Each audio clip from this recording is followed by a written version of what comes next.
What's it like to be happy? Like happy. Sure, I can have fun, think something's cool, have a good time. None of that outweighs wanting to die. Mom had me locked up in a mental ward until my 18th birthday, so I learned what crazy pills actually do to you. They don't make anyone happier, just more content with limbo. What sucks worse than killing yourself is fucking up killing yourself. You don't get to be a black and white headshot for eternity. You're just really awkward to hang out with. Well, so much for Jekka's stupid fucking glove idea. To this day, I genuinely believe sleepwalking would have worked if it wasn't for wearing those. Anyway, I got statewide expulsion. Yeah, I didn't know it was a thing either. Mom refused to move again, forced me to get a shitty job, and hits me to relieve her feelings of disappointment. The deep fryer leaving craters on my face is bad, but anyone from school seeing me is a suicidal experience. Wow, the camera really does add 10 pounds. Fuck off. Long story short, I went to the shoot, and Mr. White got the bright idea of having us build a chlorine bomb that could level a food court. We didn't really know what we were doing while giving him a hand with the supplies. We just thought he had a really big pool. He detonated it at a Puerto Rican rights bingo night, killing himself in the process, leaving us as the only living traces of DNA found at the scene. It's ironic because, I wasn't racist in the first place. Then I dabbled in racism just to be friendly. Then I tried really hard to convince the jury I still wasn't racist, and now I need to be racist and join some Aryan sisterhood for prison protection. Is it like this for every model?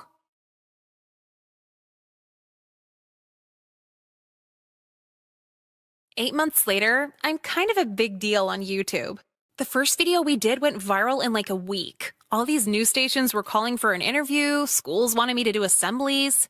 Oh, and a million sponsorships. For companies I don't even like, but they pay, so whatever. I was definitely right about YouTube fame because I tried hanging out with the guy who played McLovin and he just ignored every text. It's been about 3 weeks now since I've gone to school. Once the news hit they killed Jeffrey, the literal FBI stepped in and expelled all the white nationalists. The end, right? Well, see, 95% of the school were in the white pride party, including the teachers. No teachers, no students, no school. Jekka sent me a Polaroid of herself in prison, and she's already covered in the Aryan tattoos. So it really makes you think. Makes you think about how indifference leads to a whole bunch of stupid shit.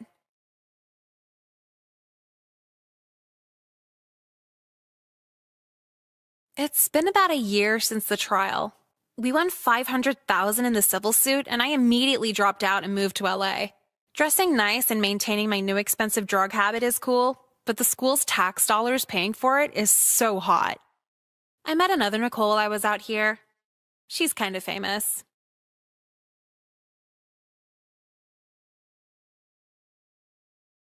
Well, guess who didn't get expelled? Mom called again and threatened with a lawsuit. She forgot one crucial detail, though. I'm on the assisted income lunch plan, so they knew she couldn't afford a lawyer. 6 different alimony checks, and they're all going to hair bleaching. So we're moving. Again. Swear to God, I can never be satisfied. Not until it's too late.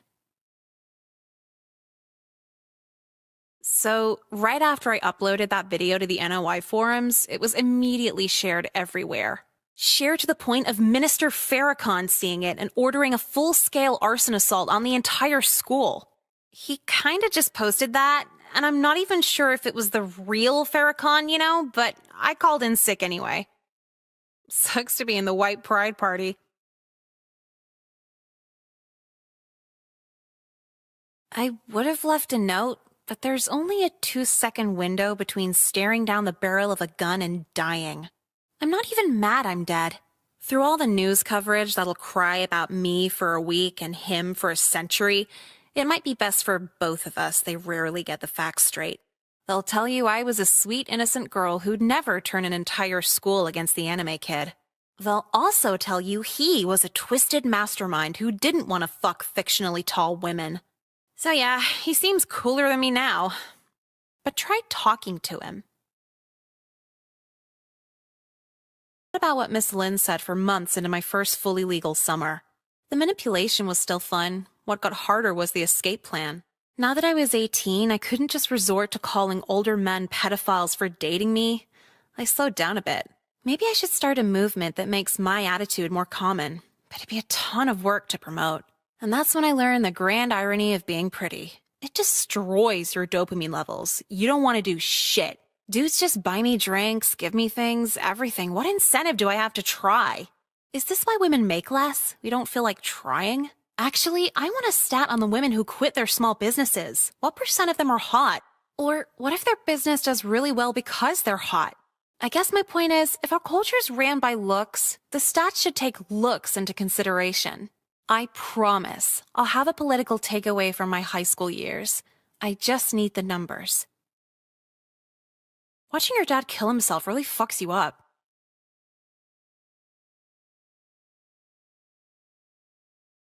I came to this new school with the full intention of fucking around. Life was hopeless, so sleeping with my gym teacher was just a drop in the bucket.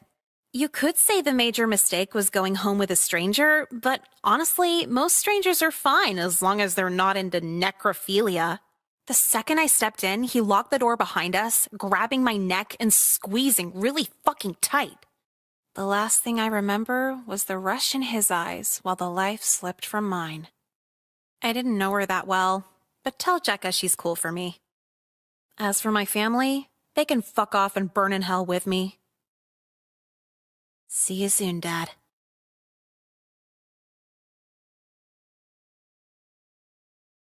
So, he stuck with that deal all the way to the end of graduation. I'm valedictorian for the class of '09. He was still doing all that homework even after everyone stopped caring about the suicide, which was like a month, so Jeffrey's an outlier. For my speech, I just read quotes from an AA brochure and people ate it up. Special thanks to lacrosse. Yeah, so I went a little crazy the first week of having an endless supply of opioids. Mom found me strung out on the bedroom floor and called 911 to get my stomach pumped. Now I'm in rehab against my will. I wish they had rehab for not ugly people, because all these toothless meth heads keep hitting on me. At first I thought it'd be fun because you get away from school, but they have a fucking tutor here. It's bullshit. I'm gonna hang myself tonight. Just kidding. Not really, though. Needless to say, Mom was pissed. I was like, but I thought we should tell the truth, and she was all, not in court, bitch. So we got buried in legal fees, lost our home, lost everything. Mom found another husband and said I could rot under a bridge for all she cared.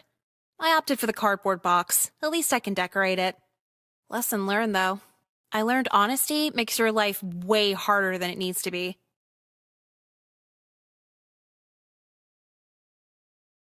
People are books, puzzles, and pawns. In that order. First they're read, then they're figured out, then they're persuaded. Some would call that wrongly manipulative. But what's the alternative? Basically any advice my mom's ever given me? Don't be mean, don't judge, be open.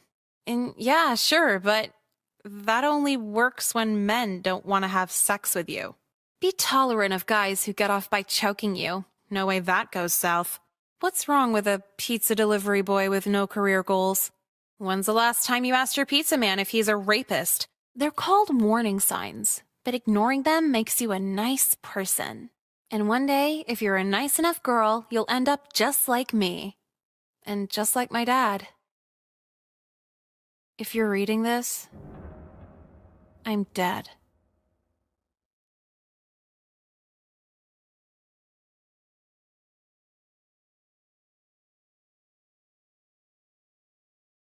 You ever feel guilty for just wondering if you should feel guilty? She poured her heart out again and again over how she felt about me, but it's like, isn't she better off? Like, I told her it's hot she cuts herself, and I wasn't lying, but am I really the one here? Going by Jekka's bitch morality, abusing her was a good thing. Figured it out sooner than later, right? But then you gotta ask, would you rather be alone, or have a hot, twisted bitch who demeans you in public but gives amazing head? These are the real questions that plague society. I wonder if it's like that for the other physically bisexual, mentally gay girls. Talking with straight guys must be so fucking weird for him. They're both worried about what girls are thinking. Both go into depressive fits when a girl won't text them back. They experience the same dating dynamics, and yet they will never bond over it. Because the guy will say, well, if you're sad and lonely, I'm here. And she'll go, I'm actually more gay than bi. And then he's like, all right, bitch, fuck you then. Guess you don't know how it feels. I'm not saying I've seen it, but it's totally possible. Did I have a moral with this? Fuck.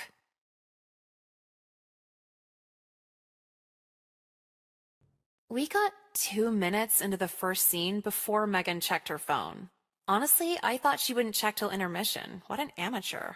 So she ran out on stage in the middle of a Romeo line, yelling out of control, and just broke down crying in front of everybody. They were taking videos, laughing. It was pretty fucking cool, actually. Then she had to go to the ER for a panic attack, and that was really fucking cool. Jekka kept asking me why I'd go through rehearsing for a whole play, even though I knew it'd end like that. Well, I had to commit to it, otherwise she was gonna see what was up. If I sent the picture as soon as I got it, she'd have time to resolve everything before the play anyway. There's no satisfaction in that. You see these movies where people kill someone for revenge, but it's like, you're gonna let them off that easy? I didn't break a single law, and this is like 10 times the payoff. She's gonna be mentally fucked for the rest of her life over this, and I just feel good about it. Now Megan's gonna end up a cat lady, 'cause any guy she dates will just remind her of me. Remind her what any girl's capable of, if you push her far enough. It's honestly super humbling when the trashiest girl you know, probably coked out of her mind, says the most thoughtful thing you've heard in years. I thought I was like deep and misunderstood and made the text and background all black on MySpace so it's like a blacked out profile. But no, I never planned a suicide pact. I never cut anywhere other than my wrists. She took her shirt off in front of me, cuts all over her body. Had one of those angel wing shoulder blade tattoos. In the feathers, it said, proud mistake. I can't compete with that. What I'm trying to say is, you could skateboard, smoke cloves, get your tongue pierced. There's always going to be a hotter bitch than you. And you just gotta accept that. I'm jealous of a girl who just killed herself. That's how fucked up I am. You might be wondering how I'm even telling you all this, even though we both followed through with it. Well, I cut her little pill concoction with crushed up Flintstones vitamins. So I passed out, I had a seizure, but it was just diluted enough to where I didn't die. Can't say the same for Emily, though. Okay, so I'm not sad about it, but at least I have the serotonin to not kill myself. You know, damn well we told after we got the money. I told Jekka. Jekka showed the photo to Miss Lynn. Miss Lynn informed the school board, and the school board deemed his accusation of me unreliable because he pays for sex. My mom got a call from the principal saying I'm back in school, so I'm not homeless anymore either. Everything just kinda worked out. Aside from all the trauma I got from selling my body, but whatever. Jekka was worried he'd get revenge on me because I snitched. You know, cardinal street rule. But honestly, street rules don't really exist when you're actually living on the street. Everyone's gonna have an opinion on what I did to survive. But let's see you homeless with no one to crash with. Those upper favors are gonna start sounding real convenient. Then again, you're probably not as pretty as me, so you'd only get paid for lower favors. Bend over, bitch. Remember how being nice lands you in hostage friendships? Well, the fear of being blamed for inciting a hate crime lands you in hostage relationships. So after our house burned down, it went from everyone in school hating me to everyone in school threatening to kill me, and I only had one option out. I've had to date Ari for the last 2 months so far, so they wouldn't think it was my fault. And I gotta keep this up for another 6 and hope she doesn't figure the charade out before graduation. She's really fucking annoying, too. Do you want to watch Heroes? No, I don't want to watch fucking Heroes. Heroes sucks. Jekka's the only person who's in on it, and every day, see, there's homophobia here, but them burning our house down for being gay doesn't prove anything, okay? Obama's literally the president now. If a plane crashes, does that make 99.9% of the rest of airplanes unsafe? Yeah, that's what I thought. If it's so bad, she can move to Brooklyn, or wherever annoying people live after they graduate. Politics are weird. Like, really fucking weird. Like, everyone doubles down till they're eventually Hitler weird. Honestly, I just thought the school board would get her fired or something. Did not plan on the owner of a kosher deli listening in on it and calling the ADL afterward. Thanks for the heads up, Mom. Everyone involved had to go to court. Everyone. I took the stand like, I'm a kid, what do I know? And that didn't work so well. What worked better was calling the McDonald's hash browns latkes and saying uncircumcised men are disgusting, because they are. Then I was in the clear, and they went through all of Miss Ames' past, and this bitch was fucked up. In college, her thesis paper was about how interracial relationships were misogynistic against white women. You can't make this shit up. The school itself was a problem too, because every guy watches South Park, and Jew's been like the #1 insult for the last 10 years. So now Principal Lynn has a mountain of paperwork. Miss Ames is losing her teaching license, and me? I've never been more satisfied. I always thought I had a bad memory until I spent 2 years in jail. No one has a bad memory. Some are just more distracted than others. And aside from really cool fights breaking out, there aren't a ton of distractions in jail. I haven't had a visitor in 16 months. You go by months when you're locked in here. And you're left with your thoughts as your only entertainment. See, I went in rolling my eyes, oh yeah, I'll learn. But they eventually break you down into this lame self-reflection no matter how hard you fight it. But there's no psychologists in here, no therapists in here, no nothing.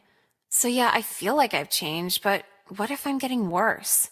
Every now and then I'm reminded what Jekka was trying to say last time she visited me. Every new inmate's story kind of paints the picture. One had to feed their kids. Another was forced in a gang. Some girl had to kill her husband. All I wanted to do was fill out an hours sheet. So, compared to everyone else, I guess it was kind of messed up in the long run. Maybe that's my lesson. 2 years ago, I never would have considered I'm wrong. I really have changed. Now to just serve my time, get back in society, maybe make some new friends, and buy a gun to murder my fucking principal with. I'd shoot her in the legs first, watch her cry for mercy before I finish her off. Change feels pretty good.